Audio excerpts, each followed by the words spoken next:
Bonjour, alors je vais faire une vidéo sur le sujet des migrants ou de la migration, mais je ne voudrais pas nécessairement parler des migrants directement, mais répondre aux arguments que j'entends depuis des années en faveur de l'accueil des migrants, des migrations, de l'encouragement aux migrations, etc. Et je sais que c'est très délicat parce que ça porte sur des souffrances humaines réelles dont moi je ne suis pas victime. Donc, si vous voulez, je suis d'accord que c'est très émotionnel et beaucoup de gens ont des réactions extrêmement émotionnelles, ce qui est compréhensible à ce sujet. Néanmoins, ça fait des années et des années que je discute de ces questions avec des amis et je pense que toute une série d'arguments que j'entends qui estiment qu'il faut encourager l'accueil, encourager les migrants, encourager l'immigration, etc., sont extrêmement mauvais. Alors, je vais essayer d'expliquer ça systématiquement. Premièrement, je vais commencer par une anecdote. Quand la Chine s'est ouverte au monde après la période Mao Tse-tung, à l'époque de Deng Xiaoping, qui était dirigeant de la Chine à cette époque, il a été aux États-Unis, il a rencontré le président américain de l'époque qui était Jimmy Carter, et Carter lui a dit, mais vous savez, vous devez ouvrir vos frontières, laisser sortir les Chinois qui à l'époque ne pouvaient pas sortir. Et Deng Xiaoping a dit, oh, certainement, vous voulez combien de Chinois 10 millions Bon. Et évidemment, ça a mis fin aux élans droits de l'hommiste de Carter, parce qu'il n'avait évidemment pas envie de voir débarquer 10 millions de paysans chinois, disons, aux États-Unis. Ce que l'ouverture des frontières signifie pour les dirigeants occidentaux, c'est faire venir une certaine quantité, mais pas nécessairement maximale, une certaine quantité de main-d'œuvre qui permet de faire concurrence aux travailleurs autochtones et par conséquent de baisser les salaires et d'augmenter les profits. Et l'autre, c'est de faire venir des gens très bien formés, des intellectuels, et c'est ce qu'on appelle en anglais le brain drain, c'est la fuite des cerveaux, le pillage des cerveaux, qui a existé depuis très longtemps aux États-Unis, où ils ont pris d'abord des cerveaux d'Europe après la guerre, puis maintenant des cerveaux d'Asie, et qui viennent suppléer au déficit de leur système d'enseignement. On viendra à cette forme de migration, mais c'est ça ce que ça voulait dire. Il n'a pas envie de voir débarquer 10 millions de paysans chinois. Et cette anecdote illustre ce qui pour moi est la question fondamentale à laquelle les gens qui analysent la question des migrations du point de vue des droits de l'homme ne répondent jamais, c'est combien de gens voulez-vous? Parce que, pour la raison pour laquelle ils ne répondent pas, c'est qu'ils répondent en termes vagues. Ils disent qu'il faut accueillir les gens qui fuient la guerre. Mais si vous regardez les statistiques de l'ONU, on parle de dizaines de millions de gens. Parfois ils ajoutent « et qui fuient la misère ». Ça fait des centaines de millions de gens, peut-être 1 milliard de gens. Ça dépend comment vous définissez la misère, ce que vous appelez fuir. Et donc, si vous dites qu'il faut accueillir tous ces gens-là, il faudra expliquer à votre propre peuple que c'est ce que vous voulez. Il faudra le convaincre. Il y a des élections. On voit ce que donnent les élections récemment en Europe. Bien, il faut supprimer les élections, mais tant que vous avez des élections, il n'est pas impossible pour les gens de voter alors pour ce qu'on appelle des populistes, c'est-à-dire des gens qui disent non, non, nous on va limiter l'immigration.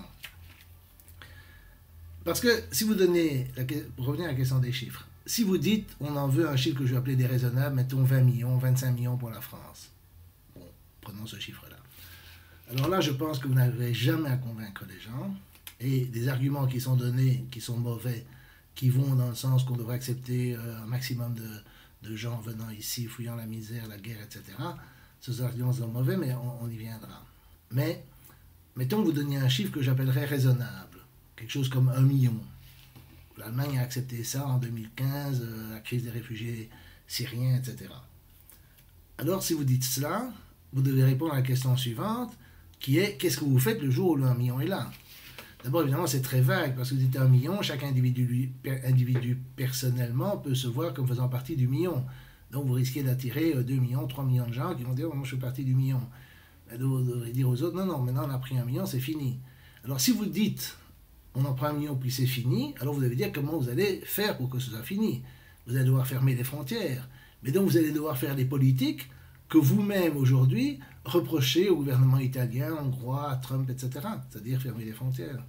Et donc, des politiques inhumaines que vous dénoncez, un jour ou l'autre, vous les appliquerez vous-même. Et c'est bien pour ça que la réponse à la question fondamentale n'est jamais abordée. Mais c'est parce qu'on ne répond pas à cette question fondamentale que les populations se disent oui, oui, oh, si on laisse faire, on se retrouve avec 25 millions, 50 millions, etc. Alors, C'est ça toute l'ambiguïté. Ce n'est évidemment pas les 600 personnes de l'Aquarius, ni même les 24 000 personnes dont parle Madame Taubira, parce qu'elle dit oui, les Français sont monstrueux, ils ne veulent pas accepter 24 000 personnes. Mais non, évidemment, même le Front National accepterait 24 000 personnes. Si vous lui dites voilà, c'est 24 000 et puis c'est fini, basta, il n'y a plus rien, plus personne. Mais c'est pas de ça qu'il s'agit. Et Taubira le sait très bien. De Villepin dit oui, on devrait accepter l'Aquarius, c'est une question de droits de l'homme, etc. Ok, mais et après combien? C'est un autre bateau, un autre bateau, un autre bateau, etc. Alors, il y a un autre argument que Bernard-Henri Lévy dit, que Verhofstadt donne au Parlement européen, c'est de dire oh, mais ça, c'est des fantasmes d'extrême droite, le flux migratoire sont terminés, il n'y a plus de crise, etc. Bien. Mais premièrement, si le flux migratoire. D'abord, premièrement, la question des chiffres, quand il s'agit de gens qui sont illégaux, c'est pas si facile. Je suis désolé, que ce soit la fraude fiscale, la fraude sociale, l'immigration clandestine, etc. Comment est-ce que vous trouvez des chiffres fiables? Parce que s'il y a une manifestation entre la Bastille et la République à Paris, vous regardez les chiffres des organisateurs, vous regardez les chiffres de la police, ils peuvent différer par un facteur 2 ou 3. Alors ça, en principe, on devrait pouvoir compter objectivement, mais si même ça, c'est difficile à compter, parce qu'il y a des intérêts différents, etc., comment voulez-vous que ce ne soit pas le cas pour des chiffres, des questions sensibles comme l'immigration? Si vous demandez à des gens qui vont dire non, non, il y a beaucoup plus de gens que les statistiques officielles, on va leur dire non, vous faites le jeu du Front National, etc. Dans les universités, ce serait impossible à défendre ce genre de position. Donc évidemment, il n'y a pas de liberté de recherche sur cette question. Mais admettons que les flux ont diminué, admettons les chiffres officiels. Mais c'est en partie dû au fait qu'on a pris des mesures contre l'immigration. On a dit aux Turcs, non, non, on va vous payer pour vous garder les réfugiés syriens chez vous, dans des camps évidemment. Et puis on a évidemment la frontière, par exemple, entre le Maroc et l'Espagne, qui est dans le nord du Maroc, est très sérieusement fermée. On prend des mesures pour forcer ou pousser les autorités libyennes à surveiller mieux leurs frontières, etc., etc. Et évidemment, on en renvoie un certain nombre. Et il y a des gens qui se noient. Et donc, tout ça, évidemment, sont des mesures qui incitent les gens à ne pas venir. Mais c'est justement ces mesures-là que les droits de l'homiste refusent. Parce qu'il faut savoir ce qu'ils veulent. S'ils veulent qu'on prenne ces mesures, alors qu'est-ce qu'ils objectent au fait que... Quelles sont les mesures qu'ils considèrent acceptables et pas acceptables? Je ne sais pas. S'ils devaient être vraiment cohérents, ils devraient envoyer des bateaux, prendre les gens qui veulent venir en Europe, à partir de l'Afrique, et les ramener dans des conditions, dans des bonnes conditions, puis leur donner des papiers, du travail, enfin tout ça pour qu'ils puissent s'intégrer ici, parce que sinon, ils n'ont pas de position cohérente. Alors en plus, on nous dit, bon, la crise est passée, etc. Ok, mais qu'est-ce qui vous dit qu'elle ne va pas revenir? On nous dit aussi, en même temps, pour parler comme Macron, qu'il y a 100 millions, 150 millions de réfugiés climatiques qui vont arriver. Et je disais ça à un ami, ils ne vont pas pouvoir empêcher qu'ils viennent. Mais si, ils vont empêcher qu'ils viennent, justement. Mais si vous dites aux gens, écoutez, il y a 150 millions de gens qui vont arriver dans les années qui viennent, réfugiés climatiques en Europe venant du tiers-monde, vous allez voir la réaction. Et il y a l'explosion démographique en Afrique. On nous dit, oui, ils sont 1,250 milliard, mais ils sont 2,5 milliards au milieu du siècle, etc. Moi, je ne sais pas ce qu'il en est, je ne suis pas démographe, mais je cite les chiffres que je vois, et 25% d'entre eux veulent venir, et bon, ok, alors on parle de centaines de millions, c'est des centaines de millions, alors évidemment, il faut plus se moquer du grand remplacement, c'est le grand remplacement, et évidemment, ça ne sera pas accepté par la population. On viendra dans un moment, je vais venir aux arguments qui sont supposés faire accepter ces chiffres à la population. Mais comme j'ai dit, il faut bien garder en tête la dichotomie. Ou bien on prend tous ceux qui veulent venir, ou on encourage même ceux qui veulent à venir. Ça, c'est le discours officiel des droits de l'homiste. Ou bien on dit, voilà, non, c'est 1 million, puis après on ferme les frontières, on explique comment on les ferme, et on prend des mesures auxquelles les droits de l'homiste en général objectent. Alors, les justifications. Quand on donne des justifications, il ne faut pas oublier qu'en démocratie, ça doit être des justifications qui peuvent potentiellement convaincre le reste de la population. Parce que si vous donnez des justifications qui vous satisfont vous, qui vous donnent l'impression à vous d'être moralement supérieur aux autres, ça, c'est pas ça des justifications. Je voudrais des justifications qui peuvent convaincre les gens. Alors, je vais passer en revue toutes celles qui sont données. D'abord, il y a l'argument de l'altruisme. On dit comment vous vivez bien ici, vous avez mangé tous les jours, et puis il y a ces pauvres types qui arrivent dans des bateaux, qui se noient, comment vous pouvez refuser leur accueil? Mais le problème de l'altruisme, c'est que si je me promène à Bruxelles ou à Paris et que je donne 5 euros, ce qui n'est pas énorme, à chaque mendiant, j'aurai rapidement entamé mon budget. Parce qu'il y a effectivement des mendiants partout. Il y a aussi des SDF. si j'étais altruiste, je ne vois pas pourquoi j'accueillerais pas des SDF chez moi. Si je ne le fais pas, c'est par égoïsme. Mais vous aussi, qui me regardez, vous ne le faites sans doute pas. Alors évidemment, le problème de l'altruisme, c'est qu'on va dire, bon, c'est... Et donc, autre altruisme, je pourrais donner une partie de mon revenu à alléger les souffrances dans tiers-monde, des organisations contre la faim médicale, etc. La plupart des gens ne donnent pas la moitié de leur revenu, même s'ils pouvaient le faire à ces organisations, par égoïsme. Donc, si vous voulez, prêcher l'altruisme, c'est toujours un peu embêtant, surtout quand on prêche l'altruisme et on dit, bon, c'est à l'État de s'en occuper. Parce que l'État, c'est finalement nous. Et donc, à la fin, c'est quand même la population qui doit s'en occuper. Et donc, c'est une façon de prêcher l'altruisme sur le dos des autres, qui est une position que je n'ai jamais réussi à trouver extraordinairement morale. L'autre argument, c'est que non, il faut qu'ils viennent parce que c'est bon pour l'économie, il y a vieillissement de la population, il faut qu'ils payent nos pensions, etc., etc. Bon, alors il faut examiner cet argument. D'abord, cet argument, évidemment, n'est pas un argument sans limite. Ce n'est pas un argument no border. Parce qu'évidemment, de nouveau, s'il y en a 50 millions, je ne suis pas sûr que ce soit bon, ou s'il y a 30 millions ou 10 millions, je ne suis pas sûr que ce soit bon pour notre économie ou pour la population. Mais prenons l'argument en distinguant différents types de gens qui arrivent. Et les gens non qualifiés, qui dans le temps, effectivement, il y avait un certain nombre de gens venant du Maghreb, etc., qui ont été travaillés dans les usines, dans les mines, etc., et qui n'avaient pas besoin de grandes qualifications pour ces travaux. Et ces gens-là, désolé, s'ils arrivent aujourd'hui d'Afrique, ils n'ont pas de qualification, mais qu'est-ce qu'ils vont faire? Je veux dire, ces usines n'existent plus. Des grands besoins de main-d'œuvre non qualifiée, nos économies n'en ont plus.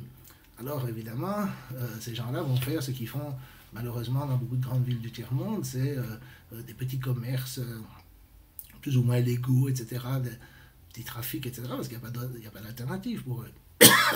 Donc dire que c'est bon pour l'économie, c'est discutable. Et puis il y a toute une série de gens qui sont des artisans, des chauffeurs de taxi, des femmes de ménage, etc., qui sont, je vais dire, semi-qualifiés et qui effectivement peuvent remplir des tâches utiles, ça c'est vrai, mais de nouveau, ça dépend combien, et qui pour des gens de ma classe sociale sont parfaits. Moi je ne demande pas mieux d'avoir le choix de maximum de restaurants, d'avoir tous les artisans que vous voulez, venant des pays de l'Est, de tout ce que vous voulez, des plombiers polonais, c'est parfait pour moi. Mais si j'étais restaurateur français ou belge, ou plombier français ou belge, etc., alors évidemment, je verrais d'un mauvais œil ces concurrents venir, parce que cette concurrence fait baisser les prix, vous pouvez faire des choses comme vous voulez, elle le fait. Et si je fais mon steak frites, salade, et que j'ai à côté de moi un restaurateur qui fait de l'excellente nourriture indienne, chinoise ou je ne sais pas quoi, et que mes clients vont chez lui, ben, évidemment, je ne serais pas content. On dirait que je n'ai qu'à m'adapter, mais bon, ça, c'est pas si facile. Et donc, il est évident que pour les gens de ma classe sociale, et c'est dans ma classe sociale, c'est-à-dire la petite bourgeoisie intellectuelle, qu'on trouve les gens qui sont les plus grands partisans de l'immigration, c'est aussi eux qui ont intérêt, parce qu'ils ont un revenu stable, garanti par l'État, tant que l'État peut payer, c'est pas un problème. Et donc, évidemment, ces gens-là ont un intérêt économique qui est déguisé en discours moralisateur. Et finalement, il y a une autre catégorie de gens, ce sont les gens très qualifiés, les médecins par exemple, les ingénieurs, etc. Et ça, les Américains en particulier, on en fait venir beaucoup, de médecins philippins, et ça j'ai toujours été mais totalement opposé à ça, parce que c'est du piège de cerveau. C'est-à-dire qu'on utilise les ressources éducationnelles des pays du tiers-monde pour former des gens qui après viennent travailler ici, enfin aux États-Unis principalement, mais aussi ici, et dont on ne paye donc pas l'éducation, on ne paye pas les frais. On peut dire après, l'éducation, on s'en fout, c'est pas important, les enfants peuvent s'amuser, on n'a pas besoin d'enseigner, on n'a pas besoin de transmettre des connaissances, tout ça c'est dépassé. Et puis on fait venir des gens qui sont formés de façon plus traditionnelle dans d'autres pays pour suppléer au déficit de nos capacités d'enseignement. Et ça, c'est franchement quelque chose que je trouve extrêmement immoral. De nouveau, je ne parle pas d'un individu, je parle d'un système. D'accord? Alors, les autres arguments que j'entends, c'est les arguments de culpabilisation. Ce n'est pas des arguments, comme je dis, d'altruisme à proprement parler, ni que c'est utile, mais c'est que vous êtes des salauds et vous devez accepter une immigration croissante pour différentes raisons. La première, c'est évidemment la pénitence par rapport au colonialisme. Mais c'est un peu compliqué parce que déjà c'est un argument qui ne marche pas si vous allez en Suède, en Finlande, en Norvège, etc. Ces pays n'ont pas eu de colonie, ou en Suisse. Alors évidemment, c'est aussi un peu bizarre parce qu'on dit oui, nos richesses se sont basées là-dessus. Bon, c'est compliqué parce que les pays colonisés, les pays coloniaux avaient aussi des frais liés au colonialisme et il faudrait vraiment prendre les Français ou les Belges pour des bras cassés absolus. S'ils s'étaient enrichis avec le colonialisme, comment se fait-il qu'ils ne sont pas plus riches, et ils ne sont pas plus riches que les Suédois ou les Suisses, etc. Donc c'est une histoire assez compliquée. Et en plus, si on parle du problème actuel, qui est celui de l'explosion démographique en Afrique, cette explosion, elle est due à la médecine moderne. Je ne veux pas dire qu'elle est due au colonialisme, mais elle est due au fait qu'il y a eu des transferts de sciences, de technologies entre l'Europe et l'Afrique, qui font que cette médecine moderne permet aux gens d'éviter de mourir en bas âge, de mourir en couche, etc. Et que par conséquent, c'est une des sources de l'explosion démographique. Donc, faire comme si ce serait tellement mieux si on était resté dans la période précoloniale. Oui, dans la période précoloniale, les gens mouraient en bas âge, en couche, etc. Et alors l'explosion démographique n'aurait pas lieu et le problème ne se poserait pas. Mais on peut difficilement considérer ça comme une solution humaine au problème tel qu'il existe aujourd'hui.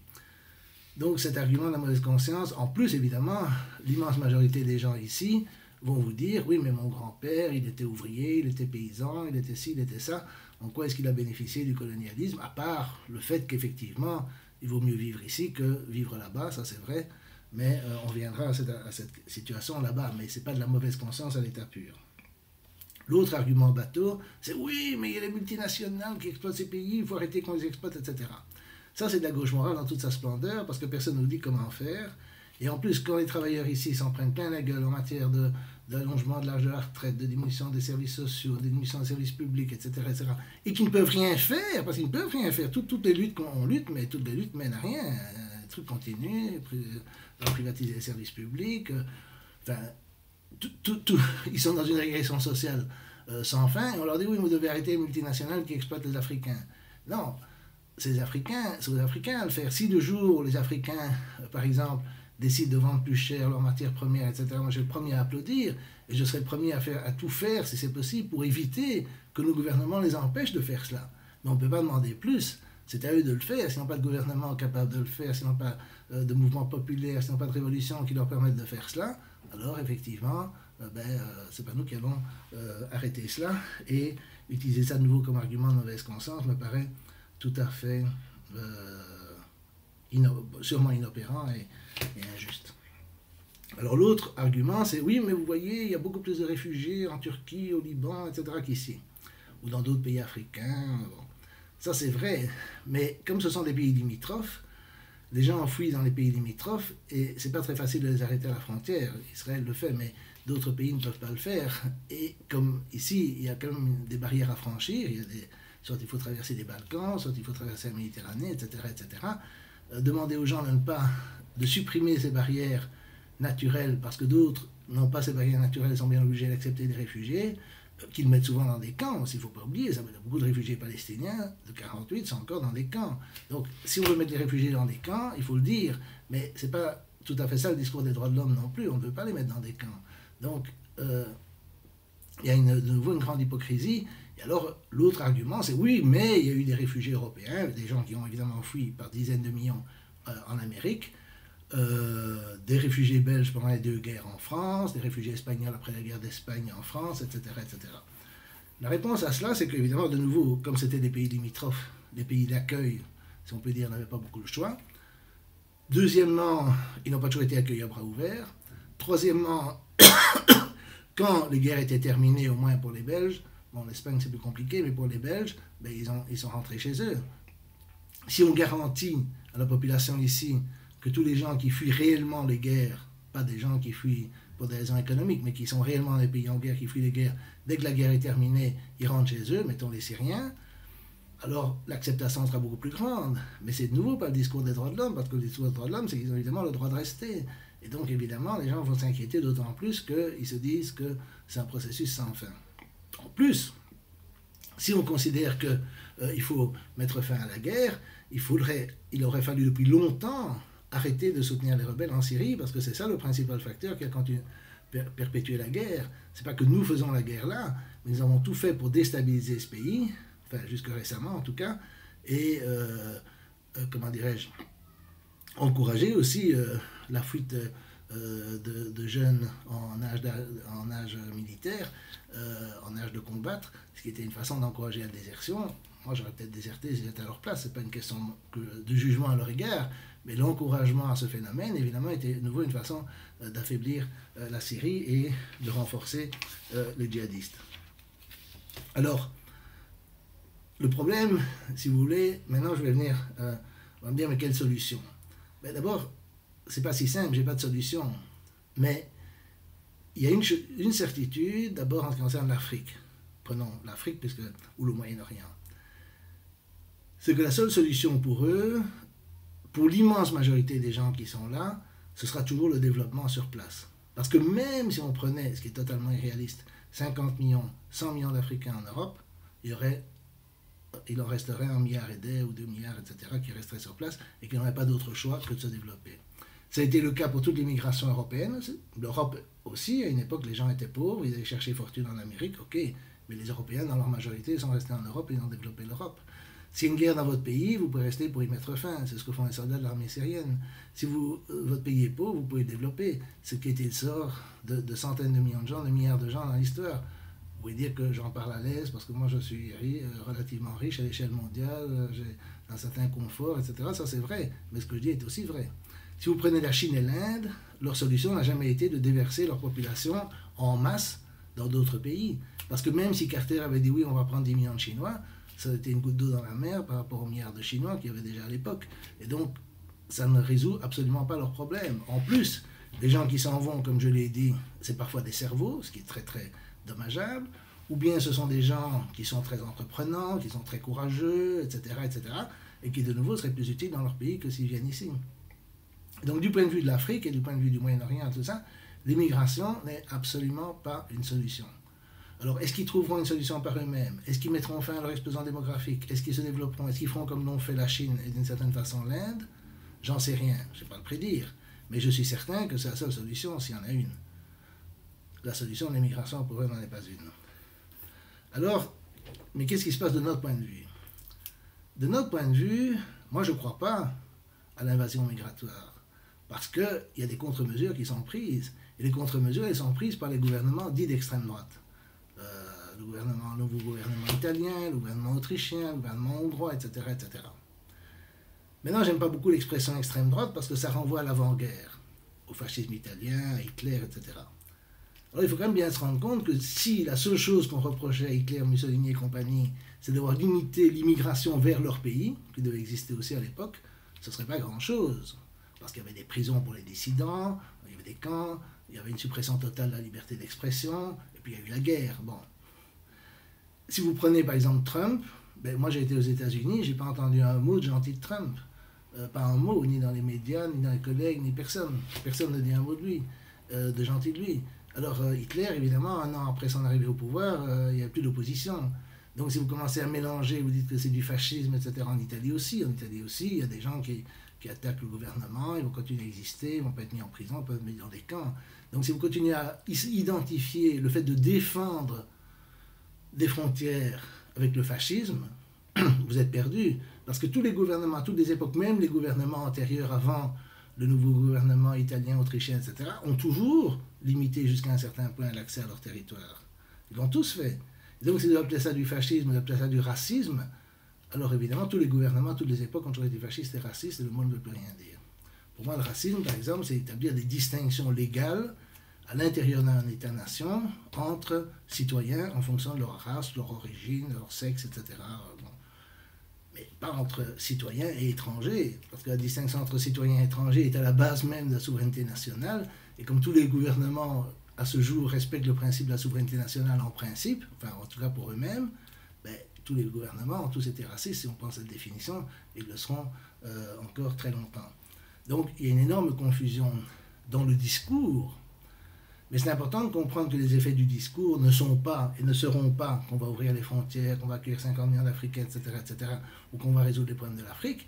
Les résultats du discours vont être l'exact opposé de ce que le discours est supposé faire, et c'est en général ce que je reproche au discours sur les droits de l'homme. C'est pas que je suis contre les droits de l'homme, je suis contre des discours qui prétendent justifier des politiques au nom des droits de l'homme et qui ont l'effet exactement inverse de celui qu'on prétend rechercher. Un bon exemple, évidemment, c'était pendant la guerre en Libye, en 2011. Je me rappelle de discussions avec des gens qui disaient qu'il fallait absolument bombarder la Libye parce que ce horrible tyran Kadhafi empêchait les Africains de passer la Méditerranée et de venir chez nous. Ben, on a vu, maintenant il est disparu, il n'empêche plus, on voit le résultat. Donc, je veux dire, il faut si vous voulez, moi, ma philosophie morale, c'est qu'il faut regarder les conséquences des actions, pas simplement les principes qu'on invoque, que ce soit le christianisme, l'islam, les droits de l'homme, peu importe. Les grands principes, etc. Oui, non, quelles sont les conséquences pratiques de votre politique? Et dans ce qui concerne le discours sur l'immigration, le discours pro-migrant qu'on va entendre tout le temps, chaque fois qu'il y a une mesure qui sera prise, il va y avoir des réactions de tous les artistes, de toutes les consciences morales, des professeurs d'université, des présidents d'université, etc., vont tous se mobiliser pour dénoncer tel propos odieux, pour telle mesure scandaleuse, etc., etc. Tout le temps dans ce sens-là. Par exemple, mon université, l'université de Louvain, a toujours pris position, les positions les plus droits de l'homme sur cette question. Ils n'ont jamais été solidaires des grèves, par exemple. Et ils ne pourraient pas l'être, parce que s'ils l'étaient, tout leur département d'économie serait contre eux, parce que les économistes, en général, sont pour les mesures économiques prises par les gouvernements. Donc, là, ils sont complètement neutres, mais dès qu'il s'agit de questions de droits de l'homme, alors là, évidemment, ils sont à l'avant-garde. Mais cette politique, ce qu'elle fait, c'est qu'elle radicalise les populations, à qui on ne répond pas aux deux questions fondamentales. Combien voulez-vous? Et si le nombre que vous arrivez qu'on accepterait est atteint, que fait-on pour ne pas en avoir plus? On ne répond pas à ces deux questions-là. Alors évidemment, les populations se tournent vers la droite, parce que la droite, ou les populistes, parce qu'eux, ils disent non, non, nous, on va bloquer les frontières. Alors ils y arriveront pas, mais je crois qu'ils y arriveront en partie, comme toujours, parce que c'est une question de plus ou de moins. Et alors ils sont très populaires à cause de cela. Et donc vous vous retrouverez non seulement avec moins de migrants que si vous avez accepté le principe de la souveraineté nationale, c'est-à-dire le principe selon lequel les États et leurs représentants politiques ont le droit de décider qui réside sur le territoire ou pas, et que les gens qui sont illégaux, et que les slogans du style « aucun homme n'est illégal, aucun être humain n'est illégal », etc. n'ont aucun sens, parce que si vous êtes sur un territoire sans l'autorisation du gouvernement de ses représentants, vous êtes illégal par définition. Si on acceptait ce principe, on acceptait le droit des peuples ou des États à déterminer leur taux de migration, bien ou mal, et puis on argumente en disant non, non, il en faudrait plus, c'est bon pour l'économie, etc., mais avec des arguments rationnels, avec des arguments audibles par tout le monde, des arguments qui ne sont pas des arguments, de faux arguments ou des arguments de mauvaise conscience. Si on acceptait cela, on ne pousserait pas les gens dans les bras de la droite. Or, ce qu'on fait, c'est pousser les gens dans les bras de la droite, parce que la droite, évidemment, elle promet de limiter l'immigration. Alors, cerise sur le gâteau, dans cette droite, je ne dis pas tout, mais dans cette droite, vous allez trouver des gens qui sont contre l'avortement, qui sont contre le mariage pour tous, qui sont pour la peine de mort, qui sont pour le port d'armes à feu. Ces choses existent aux États-Unis. Et vous le trouvez évidemment encore plus aux États-Unis. Vous avez toutes sortes de courants réactionnaires qui vont s'attaquer justement aux droits de l'homme que vous pensez avoir acquis, parce que votre discours sur les droits de l'homme va pousser au gouvernement des droites qui n'aiment pas spécialement ce que vous considérez comme des droits de l'homme, c'est-à-dire l'abolition de la peine de mort, un avortement libre et gratuit, des choses comme ça. Et donc vous allez avoir l'exact opposé de la politique que vous cherchiez, mais c'est évidemment ce qui s'est passé avec la Libye et la Syrie. Les mêmes discours sur les droits de l'homme ont voulu détruire la Libye, on voit le résultat, et ont voulu détruire la Syrie, on voit le résultat. Et donc je plaide pour une morale qu'on appelle parfois conséquentialiste, si on veut, pour utiliser des grands mots, c'est-à-dire qui juge les actes en fonction des conséquences prévisibles. Et en fait, dans ce cas-ci, elles sont totalement prévisibles, elles sont depuis longtemps, et pas seulement sur les grands principes qu'on s'est posé mettre en avant et qui sont souvent le masque de beaucoup d'hypocrisie, comme c'est le cas dans toutes les religions. Voilà, je vais m'arrêter ici, et à la prochaine.